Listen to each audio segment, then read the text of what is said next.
Hi everyone, in this video I'm going to talk about the three main uses of regression analysis. Uses of regression analysis. Okay, so the three big uses of regression. Okay, so first is prediction. Second, description. And third is hypothesis testing. Okay, so hypothesis testing is in our next topic, or next video, next topic. Okay, and then today we're going to focus on prediction and description. So prediction, right? What's prediction? Prediction. So basically, is that given x value, use regression line to predict y value. Okay, so that's the goal, and the formula we learned was y hat equals to a plus b x, right? So basically, you give me a value of x, I predict the y value for you, and that's prediction. Second is description. So description, let's say that we have education here, we have wage here, and these are my data points. Okay, so if I have a best fit line or regression line, I can fairly, I can describe this data fairly well, right? Because this line, I can say that, so this is regression line. I can see that the slope is positive, which means that education has positive effect on wages. You know, that's why I need pretty much, right? So I just need to describe the observation that education has positive effect on wages. Okay. So regression line or regression analysis is so useful, and the next question is, when should we use regression, and when can we use regression? So that's our next question here.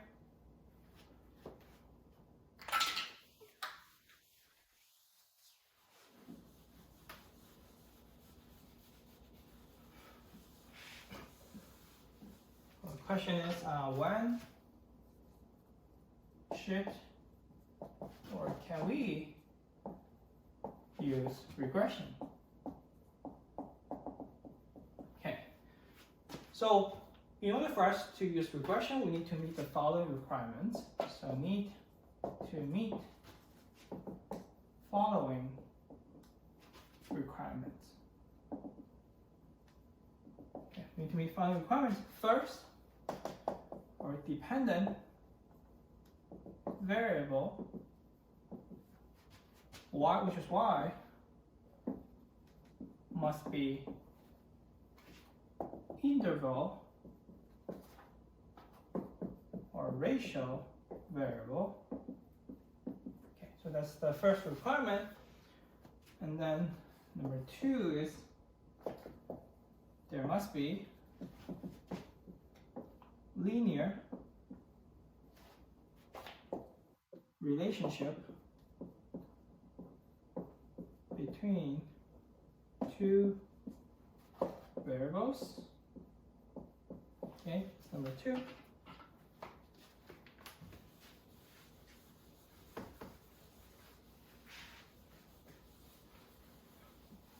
Okay, and then number three is a new concept that no lurking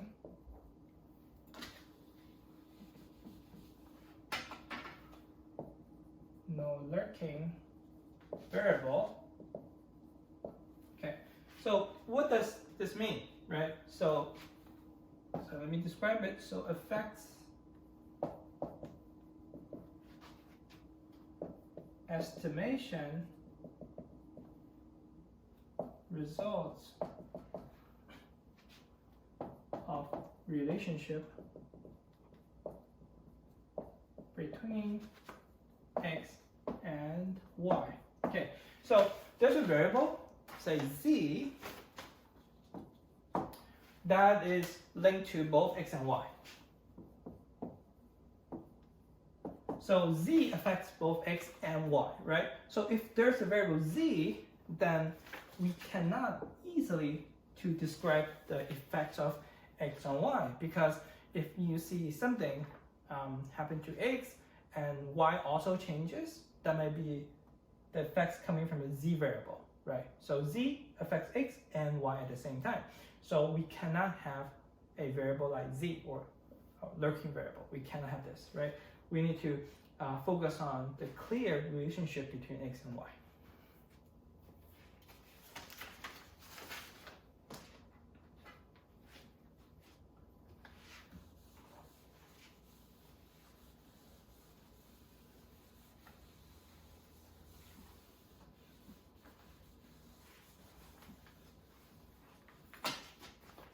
Number 4, no patterns of residuals. Okay, so we cannot have patterns of residuals that we can forecast or we can control for, right? No. So residuals should be something that we don't know, or we're uncertain, or we cannot predict. So number 1, under number 4, so we don't want serial correlation. So we don't want serial correlation, which means that we don't want we can predict residuals, right? So if we're able to predict residuals, then we can fix it, we can correct it, right? So basically we cannot predict residuals. Okay. And let me say in this case, right, very simple graph. Say our regression lines here. If our data points like this, okay, right? So in a way, we're able to predict these residuals because for a period it's going to be above, for a period it's going to be below, and for a period it's going to be above again, right? So you see a pattern, right? So once we see a pattern, we can fix it. So we do not want to be able to see the pattern, right? Because once we see the pattern, we should fix it because we know the pattern. Okay, so that's first thing.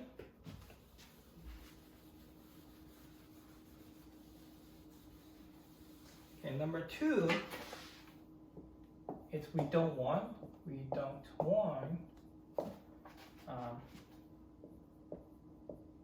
heteroscedasticity, right? So we don't want heteroscedasticities, which means that let me give you 2 examples. So this one is homoscedasticities. Okay, and then this is heteroscedasticity.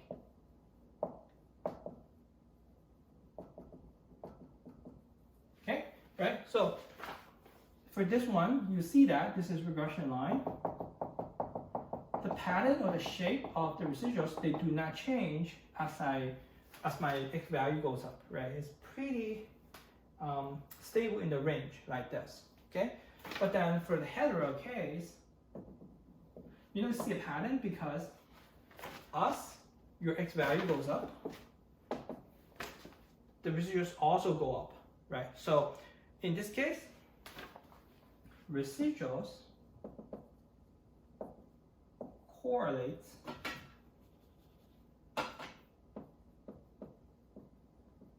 with x, right? Because as x goes up, the residuals also go up. But here in this case, residuals don't correlate with x because as your x value changes, the shape or the residuals kind of stays the same, right? So, and we do not want this case. We do not want heteroscedasticity, right? Okay, very good. So in this video, we talked about the 3 usage of regression analysis, and when we should use or when we can use regression analysis. Okay, and in our next video, I'm going to talk about hypothesis testing and interpretation of regression lines. Okay, thank you for watching. I'll see you in the next video.